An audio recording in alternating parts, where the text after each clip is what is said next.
জয় হিন্দ দোস্ত, আশা কৰি সকলে ভাল আছা। সো ফ্ৰেণ্ড, আজি মই আপোনালোকক আসাম ভ্লগ চেনেলটোত মই ইণ্ডিয়ান আৰ্মিৰ আপোনালোকে যদি ইণ্টাৰভিউ দিব বিচাৰে তেনেহ'লে আপোনালোকক কি ডকুমেণ্ট লাগিব সেই ডকুমেণ্ট কেইটাৰ ওপৰত আজি এইটো ভিডিঅ'। চ' বন্ধুসকল, স্কিপ নকৰাকৈ ভিডিঅ'টো সম্পূৰ্ণ চাওক, কটাকটি নকৰাকৈ, কাৰণ ইয়াত ডকুমেণ্টবিলাক কি লাগিব আৰু আপোনালোকৰ হাইট, চেচিছ, তাৰপিছত আপোনালোকক ৰানিঙত কিমান মাৰ্ক আছে, কিমান মিনিটত সোমালে আপোনালোকক ৰানিঙত ল'ব, বা এক্সেলেণ্ট মাৰিলে কিমান টাইমত এক্সেলেণ্ট। চ' সকলো ডিটেইলছ মই জনাম। চ' বন্ধুসকল, বলক এতিয়া মই ভিডিঅ'টো আৰম্ভ কৰোঁ। বন্ধুসকল, আপোনালোকে নিশ্চয় ইয়াত দেখিবলৈ পাইছে। চ' ডকুমেণ্ট আপোনালোকৰ কি ডকুমেণ্ট লাগিব। চ' ইয়াত মই আপোনালোকক দেখুৱাই দিম, আৰু আপোনালোকৰ মাষ্ট বি এই ডকুমেণ্ট কেইটা লাগিবই, নহ'লে আপোনালোকে ইণ্টাৰভিউ দিব নোৱাৰিব। কিয়নো মই ইণ্ডিয়ান আৰ্মিত ইতিমধ্যে মই 3বাৰ গৈছিলোঁ, আৰু মই 3বাৰে দুবাৰ পাছ কৰিছিলোঁ আৰু এবাৰ ফেইল কৰিছোঁ। মই কাৰণ ইয়াত ক'ব নোৱাৰিম, কাৰণ কিয়নো ভিডিঅ'টো লং হৈ যাব। সেইকাৰণে মই আপোনালোকক কি ডকুমেণ্ট লাগিব, চ' আমি ডকুমেণ্টবিলাকৰ আলোচনাহে কৰিম। চ' মই বাকীখিনি আলোচনাত যদি আপোনালোকৰ ভিডিঅ' লাগে, তাত কেনেকৈ ৰানিং কৰিব দিয়ে, চ' সেই বিষয়ে যদি লাগে তেনেহ'লে মোক কমেণ্ট বক্সত জনাব। চ' মই ভিডিঅ' বনাই দিম। চ' বন্ধুসকল, ইয়াত আপোনালোকে চাওক, আপোনালোকৰ 1 নম্বৰত যিখন আপোনালোকৰ এডমিট কাৰ্ড, আপোনালোকৰ এডমিট কাৰ্ডটো কি। চ' বন্ধুসকল, আপোনালোকৰ এডমিট কাৰ্ডটো হৈছে ইণ্ডিয়ান আৰ্মিত যেতিয়া আপোনালোকে ৰেজিষ্ট্ৰেশ্যন কৰিছা বা ৰেজিষ্ট্ৰেশ্যন কৰিছ, সেই ৰেজিষ্ট্ৰেশ্যন কৰাৰ পিছত যেতিয়া আপোনালোকৰ কল লেটাৰটো আহিব বা অনলাইনৰ পৰা এডমিট কাৰ্ডখন ডাউনলোড কৰিব। চ' প্ৰথমতে আপোনালোকক এই এডমিট কাৰ্ডখন লাগিব। তাৰপিছত 2 নম্বৰ, ইয়াত চাওক অল এডুকেশ্যন চাৰ্টিফিকেট। চ' বন্ধুসকল, আপোনালোকৰ যিমান ডিগ্ৰীধাৰী আছে, চ' সেই ডিগ্ৰীধাৰী চাৰ্টিফিকেট ল'ব লাগিব। চ' আপোনালোকে যিমানখিনি পাছ কৰিছা, চ' আপোনালোকৰ ইয়াত বয়স আপোনালোকৰ জিডিৰ কাৰণে 21, আৰু আপোনালোকৰ ট্ৰিটমেণ্টৰ কাৰণে 23লৈকে পাব। চ' বন্ধুসকল, ইয়াত আপোনালোকে স্কুল ডকুমেণ্টবিলাক গ'ল। তাৰপিছত 3 নম্বৰ অপশ্যনত আহিল আপোনালোকৰ ডমিচিয়েল। চ' ডমিচিয়েলটো কি। চ' বন্ধুসকল, ডমিচিয়েলটো বিভিন্ন প্ৰকাৰৰ ভাগ থাকে।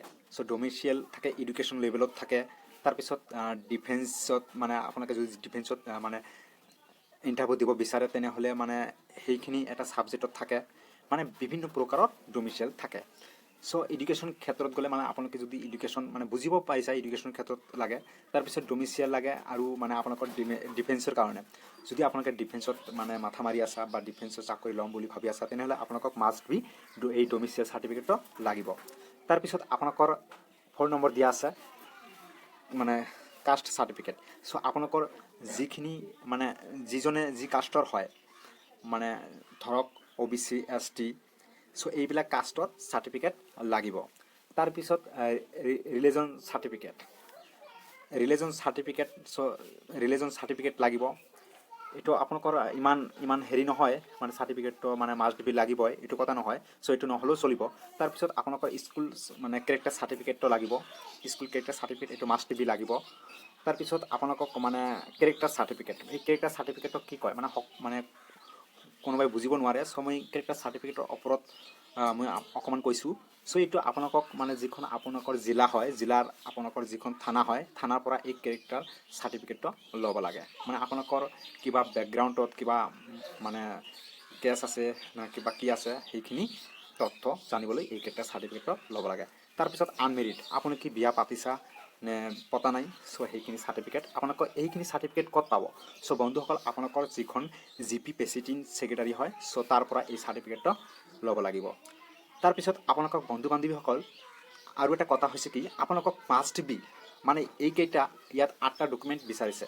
এই 8টা ডকুমেণ্টৰ ভিতৰত আপোনালোকক মানে আমি 8টা কৈছোঁ আৰু আছে মানে 12টামান ডকুমেণ্ট আছে মই কৈছোঁ পিছত তাৰপিছত ইয়াত আপোনালোকক মাষ্ট বি ইয়াত চাওক ডমিচিয়েল চাৰ্টিফিকেটটো এইটো 100% লাগিব এডুকেশ্যন কোৱালিফিকেশ্যন চাৰ্টিফিকেটত আপোনালোকৰ থাকিবই আৰু যদি আপোনালোকে ইণ্ডিয়ান আৰ্মি যদি এপ্লাই কৰিছে তেনেহ'লে এডমিট পাবই চ' এইবিলাক ক'ব নালাগে চ' ইয়াত আপোনালোকক ডমিচিয়েল চাৰ্টিফিকেট নহ'লে আপোনালোকক মানে PRC চাৰ্টিফিকেট লাগিব তাৰপিছত নেক্সট ইয়াত মই আপোনালোকক দেখুৱাই দি আছোঁ চ' বন্ধুসকল ইয়াত আপোনালোকক 9 নম্বৰত EPTP চ' EPTP সকলোৱে বুজি পায় চ' আপোনালোকৰ যিখন জাৰ্ডিকুৱেল হয় মানে আপোনালোকৰ কোৰ্ট হয় এই কোৰ্টৰ পৰা যিকোনো এখন উকিল ধৰি এই EPTP চাৰ্টিফিকেটটো ল'ব লাগিব আৰু EPTP চাৰ্টিফিকেটটো আপোনালোকে শুনক মানে যেতিয়া আপোনালোকে ইণ্ডিয়ান আৰ্মিৰ কল লেটাৰখন হাতত পাব তেতিয়া আপোনালোকে অনলাইনৰ পৰা এটা লগত এই এডমিট কাৰ্ডৰ লগতে এটা EPTP মানে এনে এটা ফৰ্ম আহে সেই ফৰ্মখন লৈ গৈ মানে আপোনালোকে একো ক'ব নালাগে সেই ফৰ্মখনি লৈ গৈ আপোনালোকে যিকোনো এখন উকিল ধৰি তাক দিব চ' EPTP চাৰ্টিফিকেটখন মানে ওলাই দিব তাৰপিছত আধাৰ কাৰ্ড চাৰ্টিফিকেট যদি মানে আপোনালোকৰ আধাৰ কাৰ্ড আছে এতিয়াতো অসমত আধাৰ কাৰ্ড এভেইলেবল হৈ গৈছে চ' সকলোৰে প্ৰায় আছে চাৰ্টিফিকেট তাৰপিছত আপোনালোকক মানে 20টা পাছপোৰ্ট চাইজ ফটোগ্ৰাফ লাগিব চ' এইটো মানে প্ৰথমত নালাগে যেতিয়া আপোনালোকে যদি ৰানিঙত পাছ কৰা তেনেহ'লে চাৰ্টিফিকেটখন লাগিব এই মানে ফটোবিলাক লাগিব যদি ৰানিঙত পাছ কৰা আৰু যদি আপোনালোকে ৰানিঙত পাছ নকৰে তেনেহ'লে চাৰ্টিফিকেট এই ফটোবিলাক লৈ কি কৰিব চ' গতিকে মই আপোনালোকে মানে এই ফটোবিলাক মানে পইচা নষ্ট কৰাৰ কোনো দৰকাৰ নাই আপোনালোকে ফটোবিলাক পিছতে ওলাব পাৰিব যদি পাছ কৰে ৰানিঙত তাৰপিছত ইয়াত ৰিলেগেশ্যন স্পৰ্ট বা NCC চ' আপোনালোকৰ যিকোনো মানে যদি স্পৰ্টৰ চাৰ্টিফিকেট থাকে মানে গেমছৰ তাৰপিছত NCC চাৰ্টিফিকেট থাকে তেনেহ'লে তাত গৈ এক্সপেক্ট কৰিব চ' বন্ধুসকল ইয়াত আপোনালোকে কোনটো মানে ডকুমেণ্টবিলাক আপোনালোকে মাষ্ট বি EPTP আৰু ডমিচিয়েল চাৰ্টিফিকেট এই দুটা নহ'লে আপোনালোকে মানে ৰানিঙৰ লাইনতে থিয় হৈ থাকিব নোৱাৰিব কিয়নো এই ডকুমেণ্ট দুটা আপোনালোকক লাগিবই মাষ্ট বি চ' বন্ধুসকল আজি ইয়ালৈকে ভিডিঅ' যদি ভিডিঅ'টো ভাল লাগে তেনেহ'লে প্লিজ লাইক কৰক আৰু আপোনালোকৰ বন্ধু বান্ধৱীসকলক শ্বেয়াৰ কৰি দিয়ক আৰু যিসকল ফ্ৰেণ্ডে এতিয়ালৈকে মোৰ চেনেলটো ছাবস্ক্ৰাইব কৰা নাই প্লিজ মোৰ চেনেলটো ছাবস্ক্ৰাইব কৰক এনেধৰণৰ নতুন ভিডিঅ' পাবলৈ জয় হিন্দ